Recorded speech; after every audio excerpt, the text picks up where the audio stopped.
Welcome back to Creepcast. This is a story we wanted to throw in a all-timer known as Tiki Toby. As per usual, I've never read this, but Isaiah seems to have quite a nice history with it. Oh, it's a work of art, surely. I only picked the best. I mean, clearly, look at creepypasta.com. It has 9. What is? Hold on, I lost it because a Super Mario ripoff game in Japanese pop up just destroyed the screen. It has 9.1 out of 10 stars. Who would rate a story so highly? Almost a perfect score. Almost. I mean, this has to be a perfect story. With 4,740 votes. Yeah. So almost 5,000 people have come here and said this is a near perfect story. Near perfect. When you look at the tags for it, what kind of perfect story would not be tagged with things such as gore, mental illnesses? I would love to read the tags if I may. Yeah, go ahead. Or So it says this was written in March 2nd, 2015. Ooh, 10-year anniversary. Good for us. So these are the tags. It says deaths, murders, and disappearances, famous creepypasta, slashers and gore, arson, arsons, creepypasta classics, crimes, deaths, castaway, mental illness, murders, serial killers, slashers, sociopaths, stabbings, Tiki Toby anime, Tiki Toby backstory, Tiki Toby creepypasta, Tiki Toby creepypasta story, Tiki Toby drawing, Tiki Toby fan art, Tiki Toby full story, Tiki Toby castaway, Tiki Toby origin story, Tiki Toby original story, Tiki Toby story, and Toby Rogers. Incredible. It's unbelievable. Now, see, one thing that really stood out for me there, Isaiah, was Tiki Toby anime. Really curious to see how that correlates with arson. Look, that tells you everything you need to know about the demographic of people who look up and read these things. You know, I think that there might be some cross-pollination there. I'm so excited to read Tiki Toby here. I feel like, listen, I don't think that it's not a bear trap to say that this is going to be a Jeff the Killer kind of thing, but I want to see how does this stand on its own 2 feet, because this is such a high score. Yeah, for absolutely legitimate, non-sarcastic reasons, I assure you. I feel like this wasn't the beginning of Tiki Toby. I feel like he was like a fan art creation originally or something like that, and then someone wrote this story. So it's kind of like Slender Man then. Because isn't that the origin of Slender Man? Yeah, kinda. Because there's never been like a main story. The closest thing was like the Marble Hornet series. There's never been like a main hardline story for him. But I could be wrong on that. But I feel like Tiki Toby came before this story did, or like people actually put notes to him. It was mostly like anime-esque fan art. Yeah. Well, okay. So I wanted to bring that up because when looking this up, there was a lot of anime fan art. We can post some here. And there was also a lot of live action, like cosplay of this character. So I'm guessing just the infamous blood stained face with the glasses and the Justin Bieber hair and the hood. Yeah. So mysterious guy, right? Which we find this a lot. People get all soupy and goopy, leaving snail trails over their seats over these like bad boy murderers. We find that a lot in these stories. So I'm guessing Tiki Toby is going to fall into that barometer. Mm-hmm. Yeah, like you said, not exactly a bear trap. I think it's kind of evident, but it will be something. It's a classic. It's a classic, and it needs to be documented on this channel. It does. Let's jump into Tiki Toby. Absolutely. So here we go. Time to begin. The long road home seemed to go on and on. The road continued to stretch in front of the vehicle endlessly. The light that shone through the branches of the tall, green trees danced around the window in random patterns, every once in a while, obnoxiously shining in your eyes. The surroundings were full of deep green trees, forming a forest around the road. The only sound was the sound of the car's engine as it traveled down the path. It was peaceful and left a serene feeling. Although the ride seemed like a nice one, it lacked every form of nice from its 2 passengers. The middle-aged woman behind the steering wheel had neat, short brown hair that fit her complexion quite well. She wore a green V-neck t-shirt and a pair of blue jeans. Diamond stud earrings decorated each of her ears, which partially showed from behind her haircut. She had deep green eyes, which her shirt brought out, and the lighting seemed to make them more noticeable. There wasn't anything significant about her appearance. She looked like any other average mother you would see on TV shows and the like. However, the one thing that made her different than the average mothers was the dark bag she had under her eyes. Her facial expression was gloomy and sad, although she genuinely looked like someone who smiled a lot. She would sniffle every once in a while, and occasionally glance in the rearview mirror to look at her son in the back seat, who was hunched over partially, with his arms held tight around his chest and his head pressed against the cold window. The boy lacked any normal appearance, and anyone could plainly see there was something wrong with him. His messy brown hair went every which way, and the luminescent lighting brought out his pale, almost gray skin. It's just a rotting corpse in the back seat. His eyes were dark. See, they're setting up here, and see, they're trying to do something. The author's doing something cute here. They're doing this. They're doing, you know what? Yeah, he looks kind of weird. But then they don't ever really say like, oh, his almost pale, almost gray skin. It's just it feels very anime, doesn't it? Leaning against the cold window, looking out longingly, arms crossed, whatever. Oh yeah, it's like he's just not like the other guys. Which was like crack for the average readers. I feel like people are already daydreaming. They're already, complicated mother who, this kid's a handful and I want him to be in my handful. Oh, his life's so hard, isn't it? It's tragedy. His eyes were dark, unlike his mother's, and he wore a white t-shirt and scrub pants that had been provided for him by the hospital. He had worn before were so shredded and blood-stained that they weren't wearable anymore. The right side of his face bared a few cuts along with a split eyebrow. His right arm was bandaged all the way to the shoulder, which had been shredded when his right side hit the shattered glass. His injuries appeared to be painful, when in reality he couldn't feel anything. This was just one of the glories of being him. One of the challenges he had to face while growing up was I forgot about that. I forgot he had a superpower. Wait, spoils! I forgot about this. It's this sentence. This was just one of the glories of being him. One of the challenges he had to face while growing up was growing up with a rare disease that caused him to be completely numb to pain. That's awesome. Never before had he felt himself get hurt. We've had something like that, right? Never before had he felt himself get hurt. There's been another. Was that the Jeff the Killer thing? Jeff the Killer was that his face got burnt. But wasn't it burned that he couldn't feel anything anymore? No. He cut his eyelids off so that he would never go to sleep. That was the thing. Of course. It never said, and he cut a smile into his face. Yes. It never says he can't feel pain. Okay. But here, it's like our character was born with a condition that makes him not feel pain. He can't feel anything. That makes no it's like what's his name? It's like Kick-Ass from the movie. It's he can't feel pain. He can't feel pain. But see, this is the part where also the people are like, but I can change him. But he can feel love. I bet he can feel. He love. He needs to want to feel pain. That's the difference. He needs to want to feel emotion. Or he's like, I don't deserve that. I say, something along those lines. I don't deserve to feel pain, babe. Yeah. For real. I don't want to feel anything at all. That's what I deserve. Oh, don't worry. It gets better. So he could have lost an arm and felt nothing. Of course. There's a laundry damaged. List. Yeah. He's damaged goods. Do you think they throw in the homeschool thing? Because it's also, not only is it like, well, people don't understand me, but it's people yearning to be like, God, I wish I was homeschooled. I wish I didn't have to go back to my school. Do you think it was one of those things? And also it's like the ultimate form of like society doesn't understand me. I'm such a black sheep.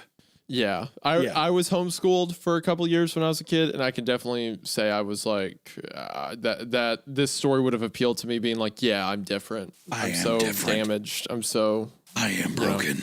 I am Ticci Toby. The kids would tease him and call him Ticci Toby, and they mocked him with exaggerated twitching and laughing. It got so bad he had to turn to homeschooling. It was too hard for him to be in a common learning environment with seemingly every kid poking, or more like stabbing, fun at him. I like how the teachers don't do Toby anything either. All Yeah, right, they're kids, just calm watch. down. They're all, The teacher was probably you and making fun of him along with the other students. yeah, don't make fun of Toby. No, I'm not laughing at him. I just remembered a really funny joke. Please, kids. And I'm like, I give a kid $5. Twitch more at him. Twitch at him. Make it worse. Yeah, exactly. Stoke the fire. And then you're in the principal's office. You're in the principal's office with the kid. Like, I have no idea what he's talking about. Yeah, I don't I've know. never That's even seen that drug kid. money. I've seen him. He's selling Adderall in school. He should be kicked out. That's how he has all this extra cash. It's like the 5th grade. Yeah, the kid's like, Adderall? I'm like, give me the drugs! Yeah, like, go into his locker. Where is it? Where's your stash? Kid's just crying. Yeah, I You're, planted you're a huge, trafficking these, aren't you? What cartel are you working with? I fucking planted 4 pounds of Adderall in his locker. 4 pounds. 4 pounds. It's a lot. 4 pounds. I'm like, oh, really? You don't know what it is? And then the image of you going to a principal and be like, I think they've got a meth lab under the school. Listen, I think they're going listen. I see him talk with this Chinese guy before school every day, and he gives him a big bag of pills. I'm not trying to rustle any feathers here. I'm just saying that I think he's got a source. Mr. Hancock, that's Mr. Lee, the English teacher you're referring to, and they would talk to him because that's he's in the their back of the 8 a.m. room. I've met you 6 times. I'm like, huh? Hey! What'd you get? We have worked together at the school for 4 years now. I'm tenured, actually. Oh my God. This is so not like me. I am so sorry. You walk out of the principal's office and you go to the assistant principal. Like, I think the principal's in on it. I think he's getting a cut. I think the principal's selling Adderall to the kids. Call the superintendent immediately. All the pills are just like falling out of my pocket onto the ground. These are vitamins. Don't look at these. These are omega fish oils. Yeah, but you want to give me that, or I can give you one for $5. It doesn't matter. Just either or. Give it. Here, come here. Give it to me. Mr. Hancock, you were brought up here because you have to quit calling the parents of the children in your class who have disabilities and saying that it would be funny if you kept making fun of them when they're home. I didn't do that. And on a related note, you cannot steal Adderall prescriptions from children who have legitimate diagnosis. You can't go into the special needs wing of the school and steal prescription papers from the kids. That you just cannot do that. I didn't know I couldn't go in there. I was just picking up papers. We also, at this time, and it's insane I have to say this, but you have to quit accusing Mr. Lee of operating a Chinese drug smuggling ring out of the 5th grade special ed classroom. I refuse. I don't know what he's doing. I don't even know. He's from Michigan. I don't know what connection you think he has to Chinese. Tell me who you work for. How fast do you think until that guy gets fired? Until that teacher gets fired? He has in that conversation. A fifth grade teacher. Well, it seems like you kept phrasing it like you can't keep doing this, to where it's like it's a 5th grade teacher and he's blaming the one Asian guy of selling Adderall to the kids. There's no way that guy is staying. He gets it's a one and done. All right, maybe you slip up one time, but you keep screaming pancakes at the kid with Tourette's in class and saying he has Adderall connections. You're fired. You're let go. I like to think you shrugged. You're like, what? Where's this coming from? What did I do wrong? I'm being targeted. This is discrimination. Toby stared blankly out the window, his face empty of any emotion, and every few minutes his shoulder, arm, or foot would twitch. Every bump that the car tires hit would make his stomach turn. Toby Rogers was the boy's name, and the last time Toby remembered riding in a car was when it crashed. That's all he thought about, unconsciously replaying everything he remembered before he blacked out, over and over again. Toby had been the lucky one. His sister had not been so lucky. When the thought of his sister came, he couldn't help the tears that welled up in his eyes. The horrible memories replayed in his mind. Her screaming that had cut off when the front of the car was smashed in. It all went blank for a moment before Toby opened his eyes to see his sister's body. Her forehead pierced with glass shards, her hips and legs crushed under the force of the steering wheel, and her torso pushed in front the too late inflated airbag. That was the last thing he had seen of his dear old sister. The road home continued on for what seemed like forever. It took so long to get home because his mom wanted to avoid the sight of the crash. When the surroundings gave way to a familiar neighborhood, they were both more than ready to get out of the car and step back into their own home. It was an older neighborhood with quaint little houses all next to each other. The car drove in front of a blue house with white window panes. They both quickly noticed the old vehicle that was parked in front of the house and the familiar figure that stood in the driveway. Toby felt automatic anger and frustration take over him at the sight of his father. His father, who wasn't there. His mother pulled the car up in the driveway beside him before turning off the engine and preparing to step out and face her husband. Why is he here? Toby said quietly as he looked back at his mother, who reached to open the car door. He's your father, Toby. He's here because he wants to see you. His mother responded in a monotone voice, trying to sound less shaky. Yet, couldn't drive up to the hospital to see Lyra before she died. Toby narrowed his eyes out of the window. He was drunk that night, honey. He couldn't drive. Dude, wife of the year. Wife of the year. That's awesome. God damn it, Toby. We've said this before. He was drunk. He couldn't drive, or else he would have been there. It's like, that's that. Yeah. When is he not? It's awesome. Your father works hard at the beer drinking factory. Yeah, exactly. He puts food on this table. Listen, he went out and had a fiver with his friends. He couldn't drive. It's hard to be the drink tester at Miller Lite, but he does it for this family. By He God. does it for us. For us, Toby. Not you too, Bob. Mr. Hancock's been talking to you, hasn't he? He's been calling you. Well, Mr. Hancock's been selling me Adderall for 3 weeks, and I'm laser focused right now. I'm locked in. Whatever you say, don't say that to your father. He's been drinking. Toby pushed the door open before his mother and stumbled out onto the driveway, where he met his father's gaze before looking down at his feet with a stern expression. His mother stepped out before him and met her husband's eyes before walking around the car. His father opened up his arms, expecting a hug from his wife, but she walked past him and put her arm around Toby's shoulder and started leading him inside.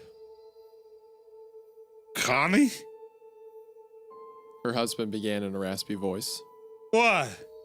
No welcome home hug, huh?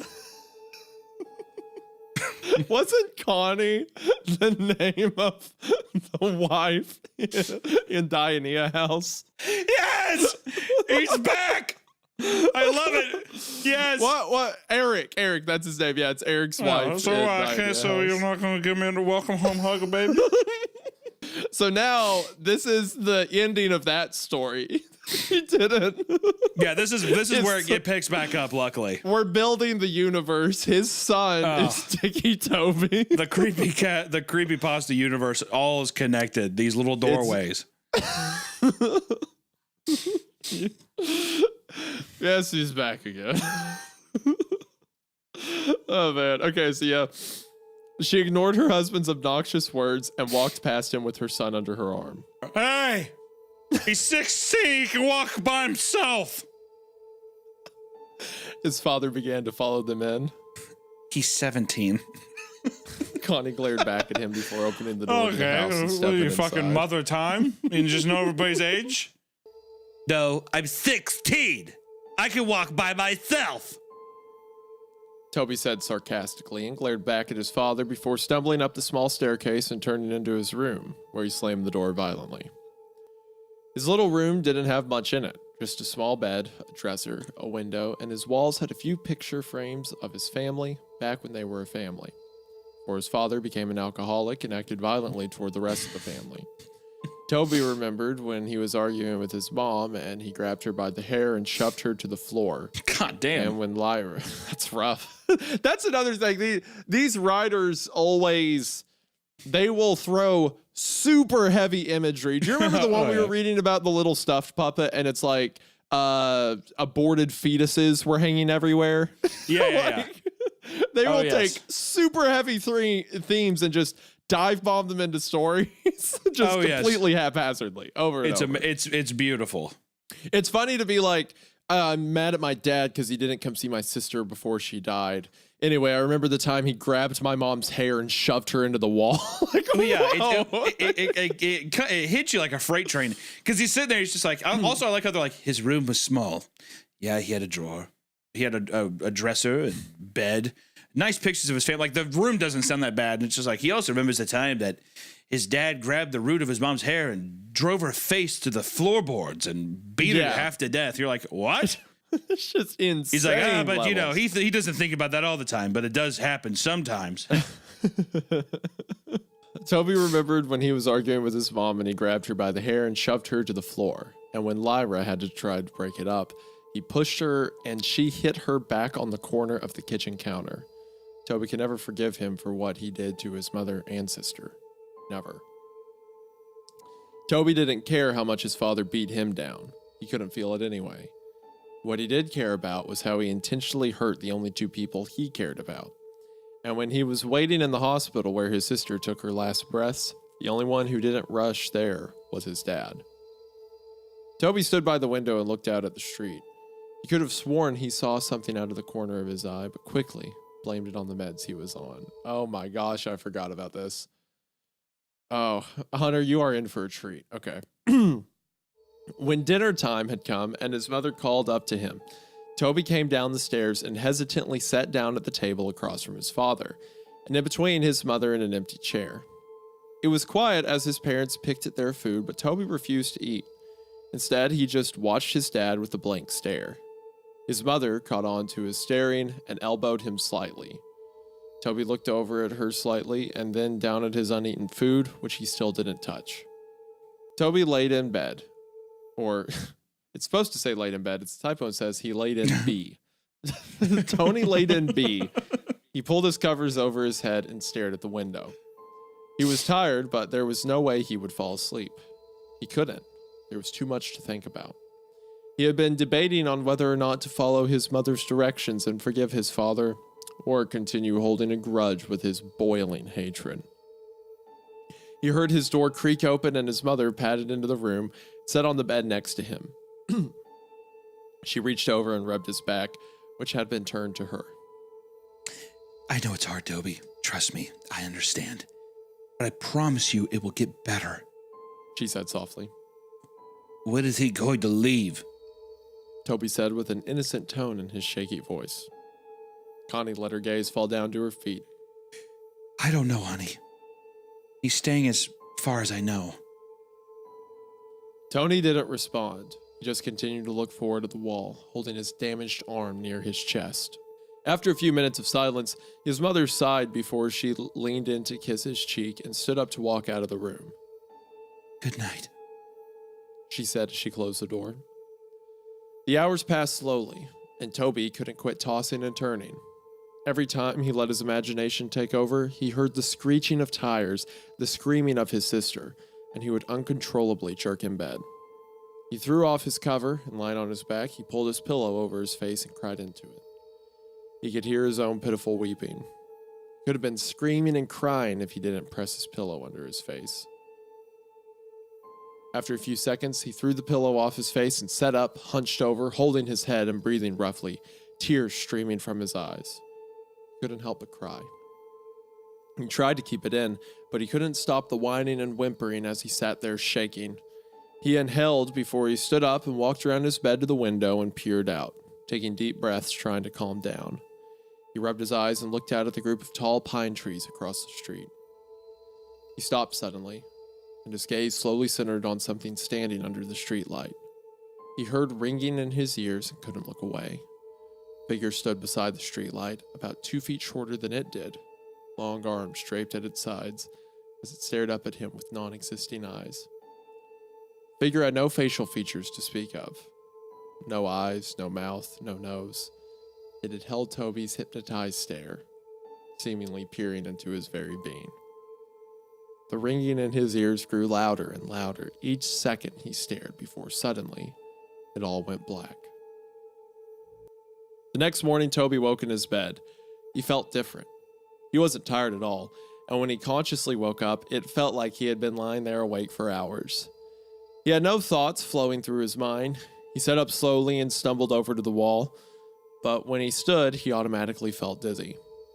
He stumbled to the doorway and walked down the stairs. His parents were sitting at the table. His father was tuned in to the small TV that sat on the countertop, and his mother was reading the newspaper. She quickly looked over when she felt Toby's presence looming behind her. Well, good morning, sleepyhead. You've been sleeping forever. She greeted him with a hesitant smile. Toby slowly looked over at the clock and noticed it was 12:30 p.m. I made you breakfast, but it got cold. I was going to wake you, but I felt you needed some sleep. Her expression fell from happy to worried as her son resisted responding to her. Are you all right? Toby stumbled over and sat by his father. He felt as if he was on idle and had no control over his actions. He was seeing everything he did, but it didn't register in his brain properly. He reached out to his father's arm, but his hand ended up getting slapped. His father turned to him abruptly and pushed his chair over with his foot. Don't touch me, boy. His mother stood up. Yeah. All right, knock that off. This is the last thing we need. The days went by and things continued on as they were. Connie spent most of her time cleaning the house, and her rude husband spent most of his time ordering her around. It's just like how it used to be before the crash. It's so funny to imagine, like, the guy in the flower pot, and then Elle from Death Note is just touching him gently, like rubbing his arm. Toby never really left his room. He would sit by his bed and tremble. His mind would wander, but his thoughts changed too fast to be remembered. He would pace around his room like a caged animal or stare out the window. The unhealthy cycle continued. Connie continued to be pushed around by her husband, being way too submissive to him, and Toby remained in his room. Before he could think twice, he would begin to chew on his hands, tearing the flesh from his fingers. When his mother walked in on him while he was doing so, she reacted horribly. She rushed him downstairs and grabbed the first aid kit, wrapping his hands in bandages. Afterward, she demanded that he wouldn't leave her side again. Toby isolated himself so much that he grew to hate being around others. His memory grew glitchy as well. Start missing memory of minutes, hours, days, and so on. He would begin talking nonsense about things completely unrelated to the conversations he would have. He'd go off about seeing things, sharks in the sink as he washed the dishes, hearing crickets in his pillows, and seeing ghosts outside his bedroom window. His mother grew so anxious about his mental health that she decided it would be good for him to talk to a professional about what he was feeling. Yeah. What? Yeah, Connie. The fuck are you talking about? All right, well, he keeps screaming in the night saying that he sees ghosts and crickets and sharks. We should probably have him talk to somebody. He also has several mental conditions that he's constantly bullied for. He's been through a traumatic episode, and now his sister is dead. Connie walked Toby into the building, holding his hand and guiding him in. She walked him up to the front desk and began talking to the lady who sat behind it. Mrs. Rogers? The lady asked. Yes, that's me. We're here to see Dr. Oliver. I'm here with Toby Rogers. Yes, right this way. The lady stood and led them down a long hallway. Toby looked at the framed artwork down the halls and tuned in to the sound of the lady's high heels on the hardwood floor. She opened the door to a room with a table and 2 chairs. If we can get him to sit in here for a few minutes, I'll get the doctor. She smiled and held the door open. Toby stumbled into the room and sat down at the table. He looked over at his mother and the lady before the door slowly shut behind them. He looked around the room before he held up his tightly bandaged hands and began to bite at the bandages to unwrap his hands. He was interrupted as the door swung open and a young woman in a black and spotted dress with light blonde hair stepped in, holding a clipboard and a pen. Toby? She asked with a smile. Toby looked up at her and nodded. Nice to meet you, Toby. My name is Dr. Oliver. She put her hand out for him to shake but hesitantly pulled away when she noticed his bandaged hands. Oh. Exactly how a healthcare professional would act. Ew.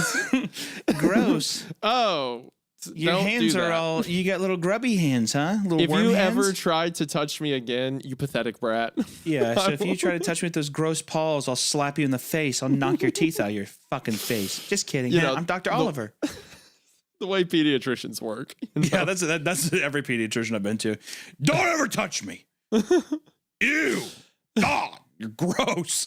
Look at you. You're gross. You're a little gross man. Ew!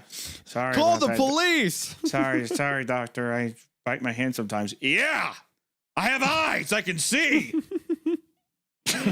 Here, eat this Adderall and get the hell out of here.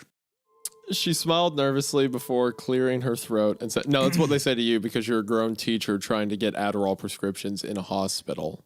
Like, going as if you are a child. Yeah, exactly. I'm a kid. I need pills. Dr. Oliver, I know the drug racket you have going with the kids in my class and the Chinese guy. I need Vicodin and hydrocodone. I'm 12. Okay, you're clearly a 46-year-old man. Please go home. Actually, Mr. Oh God, I can't sleep. I need hydros to sleep, please. Actually, my husband, Mr. Lee from your school, told me about you and said if you ever show up in this clinic, I should call the police. Who do you work for? Let's just go back to that again.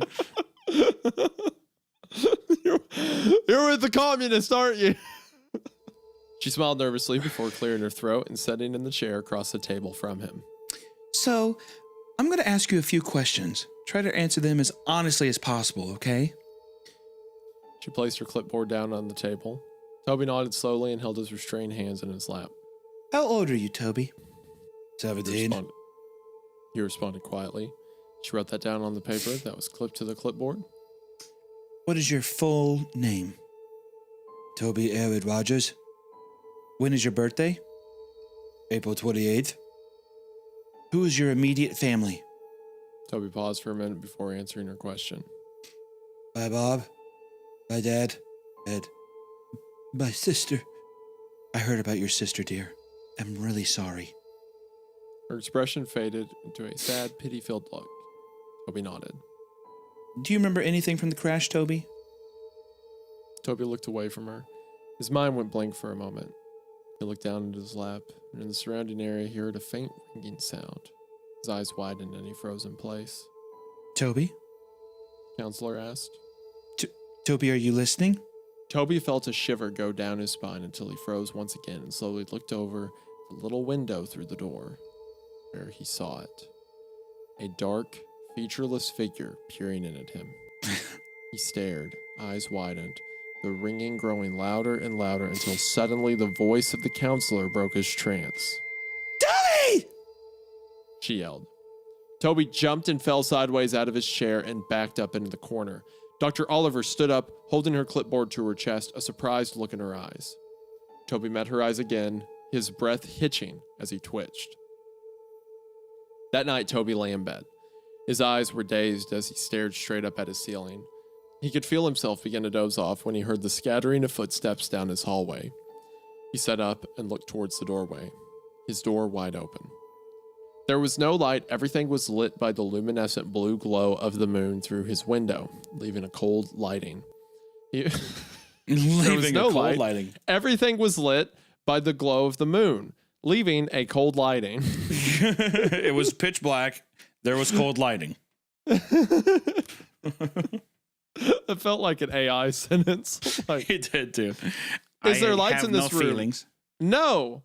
The light is from the moon. There Yeah. are lights. There is no light in this room. Only cold lighting.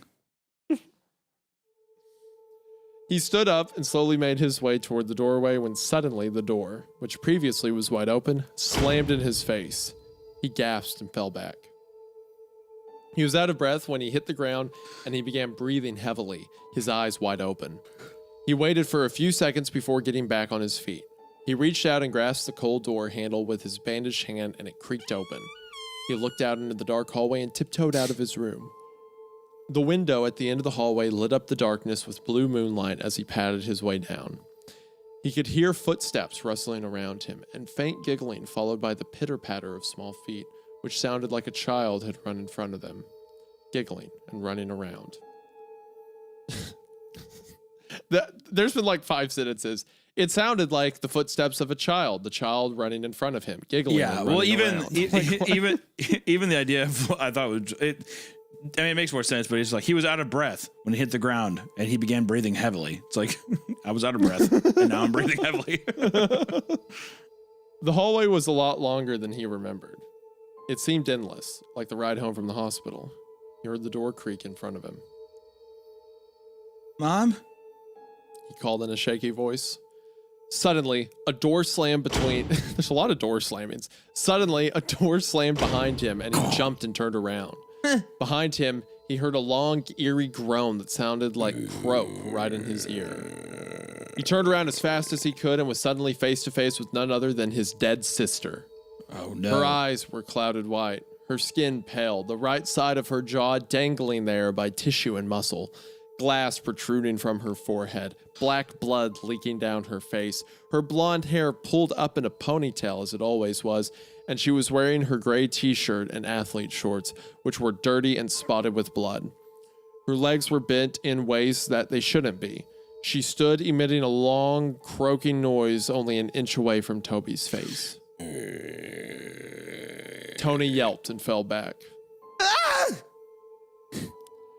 He started to crawl backward away from her, but he was unable to break the eye contact he held with her blank, dead eyes. He dragged himself backward until he backed up into something. He went backwards. While going backwards, he backed into something backwards. Backwards, he backed backwardly. He stopped for a second. Everything was dead silent except for his heavy breathing and crying. He slowly looked up to meet the blank face of a tall, dark figure, the same figure that stood over him now. Behind the tall, dark mask were rows of children looking to range from 3 to 10 years old. Their eyes completely black and dark black blood leaked from their eye sockets. Why does it keep every paragraph it picks a word and then says that word 5 times? He likes it. He screamed and stood up as fast as he could, only to be tripped by dark black tendrils that wrapped around his ankle. He fell straight on his stomach and got the wind knocked out of him. He tried to scream, but he couldn't make a sound. He wheezed out before it all went black. Toby woke with a start. He screamed out and sat up as fast as he could, completely short of breath. His breath keeps going from short to deep to gasp to out of breath. He keeps being out of breath. He's short of breath. God damn, someone get Tiki Toby an inhaler. Fuck's sakes, dude. He keeps blacking out, and then the room looks black, but then he blacks out because Motherfucker he doesn't have Tourette's. He has fucking asthma. It's just like there's not enough oxygen going to his brain. Given the amount of healthcare professionals we can see, they probably saw the kid hyperventilating and was like Tourette's syndrome. Classic it's just Tourette's. It is what it is. It's just Tourette's, yeah. He wheezed out and held his chest with his bandaged hands. It was just a dream. Just a dream. He lay back down on his bed and rolled over on his side. It felt like against weight had been lifted off his chest. I don't even know what I was trying to say there. Had been lifted off his chest as he took in deep breaths. He stood up and padded over to his window. He saw nothing. Nobody was out there. No ghosts, no figures, nothing. He heard the rustling and coughing of his father outside the doorway. His door was closed. He walked over and opened it. Looking out into the hallway once again, he padded down... People keep padding hallways. He padded down the hallway and into the kitchen, where he found his dad standing and having a smoke in their living room. Toby waited for a second and watched him from around the corner before a burning feeling started deep in his chest. Deep, boiling anger overtook him. He heard the little imaginary voices in his head. Do it! Do it! Do it! They chanted. He turned away and held his arms. He felt like he actually had control over himself, unlike he did for the past few weeks since he got home from the hospital.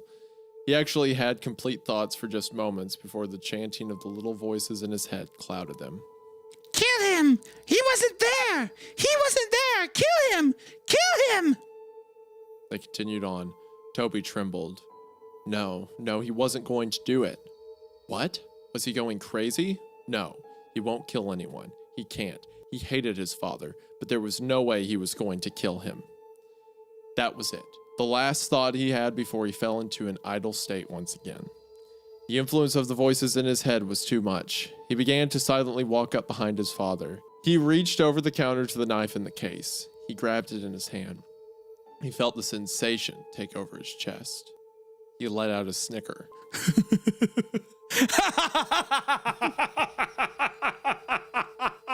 He began laughing so hard he had to gasp for breath. Of course. His father turned around abruptly before he felt a brute force shove him to the floor. He grunted as the air was knocked out of him. There's two more air mentions again. What? He looked up at the boy who stood over him, grasping the kitchen knife in his hand. Toby! What are you doing? He went to sit up and put his arms out in front of him in self-defense, but before he knew it, Toby was on top of him. He went to grab his neck, but his father reached out and blocked his hand by grabbing onto his wrist. Stop! Get off me, you little fucker! He yelled, and with his other hand, he threw an off-center punch towards Toby's shoulder, but he didn't stop. The look in Toby's eyes was not sane. It looked as if a demon had taken control of him. He yelled back and went to stab the knife into his father's chest, but his father blocked him and grabbed onto his wrist once again. He went to shove him back, but Toby kicked his feet out in front of him and landed a hard blow straight to his father's face. His father recoiled and pulled his arms away to cuff his face, but Toby got back up and drove the knife straight into his shoulder. His father let out a loud cry and went to pull the knife out, but before he could, Toby threw his fist straight into his face. He began to pound his fist into his head, laughing and wheezing. He cracked his neck and grabbed the knife and ripped it out of his father's shoulder. He drove it deep into his dad's chest and repeatedly stabbed into his torso, blood spilling out and getting splattered everywhere. He didn't stop until his father's body went still. He threw the knife over to the side and leaned over his body, coughing and panting. He stared at his father's smashed-in face and sat there. Hell yeah. Father's face smashed in and sat there twitching until a loud scream broke the silence. He looked over to see his mother standing a few feet away, covering her mouth, tears streaming down her face. Toby! Why'd you do that? Why? Toby stood up and began to back away from his father's bloody corpse. He began to back out of the kitchen. He looked down at the blood-soaked bandages on his hands and looked up at his mother one last time before he turned and ran out of the house. He ran into the garage and slammed his hand against the control panel on the wall and pushed the button to open the garage door. Before he ran out, he noticed his father's hatchets. Oh boy. Okay. Which had been hanging on the tool rack above a table full of jars filled to the brim with With old rusted nails and screws, huh? Which had been hanging on the tool rack above a table full of jars filled to the brim with old rusted nails and screws. One of the hatchets was new. It had a bright orange handle and a shiny blade. And the other was old with a wooden handle and an old dull blade. He grabbed both and looked down at the table, and he saw a box of matches, and under the table was a red gasoline tank. He held both of the matches in one hand and grabbed 2 matches and gasoline before running out of the garage, down the driveway, and up the street. As he approached the street light that he could see out of his own bedroom window, he heard police sirens in the distance. He turned around, and the red and blue flashing lights came rushing down the street. Toby stood for a second before he pulled open the cap on the gasoline tank and ran down the street, spilling gasoline all over the street after him. He turned and ran into the trees. He poured the last bit of gasoline out before he reached into his pocket and pulled out a match. He struck it against the box and immediately dropped it. In an instant, flames burst around him. Fire caught on the trees and bushes around him, and before he knew it, he was surrounded by fire. A silhouette of police cars were visible through the flames as he backed away into the forest around him. He looked around, but his vision was blurred, his heart was pounding, and he closed his eyes for a moment. This was it. This was the end. Toby felt a hand on his shoulder. He opened his eyes and looked over to see a large white hand with long, bony fingers resting on his shoulder. He followed the arm that was attached to the hand up to a dark, towering figure. It appeared to be wearing a dark black suit, and its face was completely blank. It towered over Toby's small frame as it looked down on him. Tendrils reached out from its back. Before Toby knew it, his vision blurred, and he heard the sound of ringing in his ears. everything went blank. That was it. That was the end. That was how Toby Rogers died. A few weeks later, Connie sat in her sister's kitchen. His sister, Lori, sat next to her drinking a cup of coffee. I think that's meant to be her sister, Lori, sat next to her drinking coffee. About 3 weeks ago, Connie lost her husband and her son, and a few weeks before, she had lost her daughter to a car crash. Since then, she moved in with her sister. The police were keeping her busy. They had just finished cleaning up the case, and the story had been released 2 weeks ago. The focus of the world seemed to have shifted to completely new stories. Lori switched the TV onto a news broadcast. On the TV, the news reporter began introducing the new headline. We have breaking news. Last night there have been reported the murder of 4 individuals.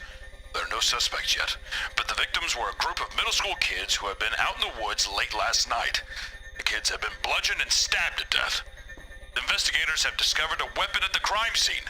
It appears to be an old, dual-blade hatchet, as you can see here. Picture changed to show snapshots of the weapon exactly as it was left at the crime scene. Investigators have pulled the name of possible suspect, Toby Rogers, a 17-year-old boy who stabbed his father to death a few weeks ago and tried to cover up his escape by setting a fire in the street in the forest area around the neighborhood.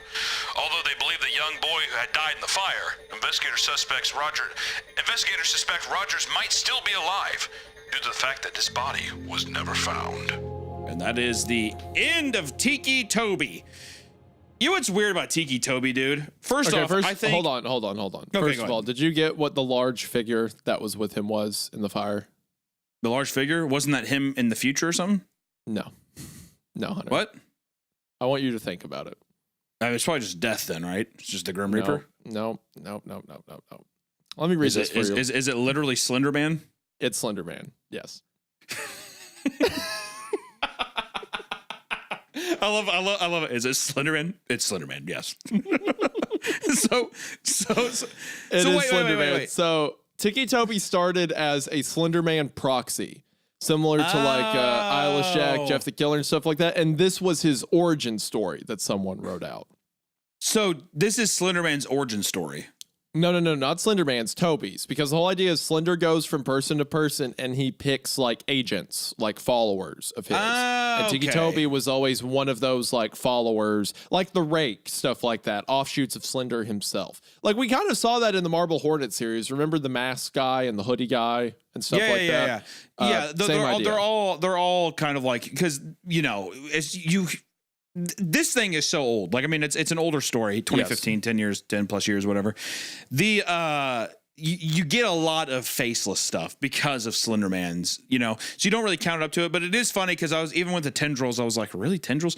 But yeah, because usually that's a dead giveaway too, that it's a Slenderman thing too. Because I was like, oh, is it just the Grim Reaper? But no, to have it actually be Slenderman is pretty funny.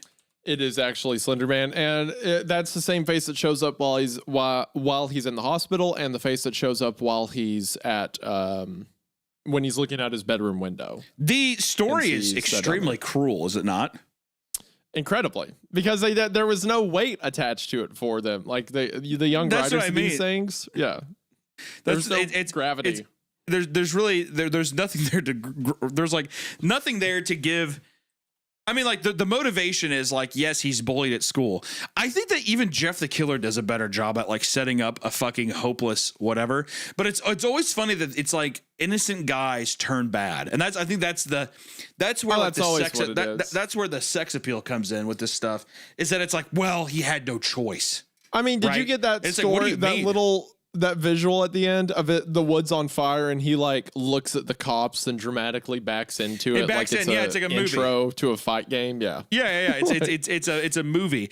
But that's the thing is like him going out, and now even his victims are people that deserve it. Which, to be fair, at least in this story, I have to give Tiki Toby this. At least in this story, Toby has a heart, at least. Like he's plagued by his sister's death, right? Versus Jeff the Killer at the end, he just fucking kills his family for no reason. Right? And Jeff the Killer at the ending is just like, why kill these people? I don't like that makes no sense. To where, yeah, you kill your dad who's drunk in a flower pot and he's like ordering his mom to make him like fish sandwiches and stuff like that. Sure, you could be upset about that. But you know, like I what I expected was him to be like, oh, he's possessed, right? So he kills the dad, and I thought he was going to grab the hatchet and then cut up his mom and then burn the house down. I thought that's what was happening. No. That's because, okay, so that scene of him getting the hatchet is because all of the fan drawings of Tiki Toby, he always had a hatchet. He has to have a hatchet. He has to write the hatchet into the story. It would be like if in like the first Captain America movie, he's like, I'll be needing this. And he grabs a random American shield, like out of nowhere, and starts using it. You know how cool it is, though? This is one thing that I actually kind of love about this. If I can, I don't know, give this, like, one thing I love is that there is an image of something that young people online are super stoked about, and they're like obsessed. They're like, this is the coolest thing ever. He's hot, whatever else, right? But then somebody goes and they write their own fan fiction of his origin story or like how he came to be, wrapped in with another popular internet figure, like it is a fucking Marvel movie, like an MCU collab or whatever. And then it gets so popular, and it gets so popular that they're just like, yep, this is it. This is canon. That's kind of sick. That's actually kind of cool. Is it not? That's how it was. People would write stuff, and some stuff would get canon. Other stuff, people would be like, we don't like that. So someone would write their own version of it. There's a ton of that. Slender Man specifically, there were so many. So like I'm pulling up the Slender Man wiki right now, and not only are there proxies and a bunch of them, but there's different rankings for proxies. So there's What? like different. There's five different levels. Where are you seeing this? It's on the Slender Man wiki. Hold on, let me shoot you a link to this. Yeah, give me a link. This was like people's entire personality when I was growing up. Like online, people would talk about this kind of thing a ton. When do you think that died? Do you think it just died with those people growing up? I mean, it just died naturally. Well, I mean, like, people started talking about horror stuff on YouTube more. Like, there were different communities like Reddit that became more popular than like but you think that you would think that. that you would think that with those things expanding that it would like my mind goes to, does that not just make the roots stronger instead of die off? I mean, I was passively interested in some of the stuff, and then I turned 14. I was like, okay, this is kind of. So you do think it's just people grow up? I think a lot of it's growing up. Yeah. Okay. So if the five different rankings, according to the blogosphere, which is like a website where people write. Anyway, the ranking system's as follows: rank 1, Hallowed. Mindless puppets created by Slender Men for the harassment of runners with no other purpose. I assume runners means people running from Slender Man. 2 is Berserkers, most commonly resembling the traditional perception of proxies, slaves to the Slender Man, but with enough of their own will left to have superior problem solving and tactics. That's like the Rake. That's what Tiki Toby would be, I would think. The 3rd one is Sleepers, have their original personalities kept intact and are left unaware of their status as proxies. 4 is Agents, not proxies in the traditional sense. Agents appear to be the blogosphere's interpretation of cultists. I don't know how that's any different from Berserkers or Sleepers, but whatever. And finally, Revenants, proxies with super strength and regenerative abilities granted to them by Slender Man. Eventually became unpopular with bloggers and were retconned away as hallucinations. So that's like, that last part specifically is like everyone would have OCs of like themselves, and they would always write themselves as like Slender's proxy, but they were like a super strong proxy that Slender liked a lot. So he gave them like superpowers to fight people. It was no different than any other early child community. Yeah, that has to be people.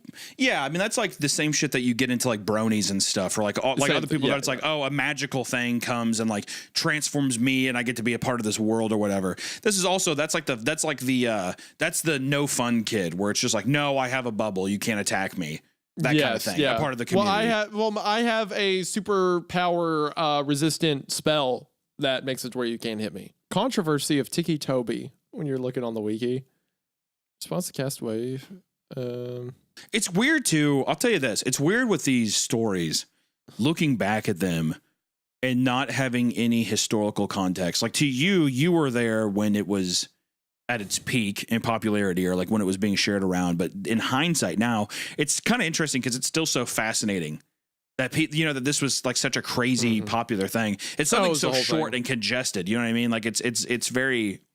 It's just kind of it's fucking cool. That's one thing I love about the creepypasta like culture is like really cringe stories just like moved people so much that also I'll tell you what, there probably already is, like, I mean, you saw it already with the person who made I saw the TV Glow. That's kind of like a creepypasta-esque thing, or you know, we're all going to the World's Fair. That director's in very I think inspired by like internet horror story stuff back in the day. But I think you're going to see more and more of it show up. And you know what would be fucking sick is if someone got money, if we ever get tons and tons and tons of money to make an actual feature film, Isaiah, we should do Jeff the Killer versus Tiki Toby the same way they did Freddy versus Jason. Try to tell me that wouldn't be fucking awesome. So that there are several Jeff the Killer versus Tiki Toby stories about them going head to head with each other. There's one I remember where they're having a fight and like the building they're in catches on fire and they're both on fire punching each other. Oh yeah, it's amazing. That'd be so awesome. But then too, here's the thing: you get to do both of their origin stories and then they collide. Yeah, together. That's like, the idea. Who would win? Tiki Toby, because he actually has an ability. He can't feel pain, whereas Jeff can, even if he's just sadistic. Jeff's never. But also in all those crossover stories, they both have like special powers by Slender, so they can like throw each other through walls and stuff like that. I think Tiki Toby also is a more likable character, so you'd want him to win. Like that'd be the one. Want him to win. Yeah. That'd be the one where you're like, he deserves the win. You know, he's the Jason of the Freddy Jason combo. Where Jason's like, oh, I was a kid who like died and it's tragic. Whereas Freddy's just a monster, you know, he's more sympathetic. Right. So I'm trying to think, there's the Observer. I remember the Observer. He was another proxy. He like tormented Are you talking about another story? Yeah. The Observer. There was Deadhead. That was another proxy.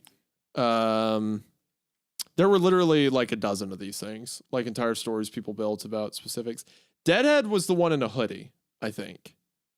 Deadhead is a member of the Collective. Deadhead's only defining feature are his hoodie, chain, and skull mask. Yes.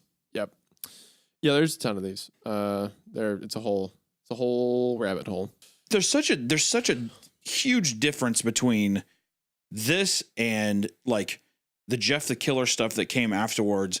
And it made me think like, you know, this thing is before those times of stuff, obviously.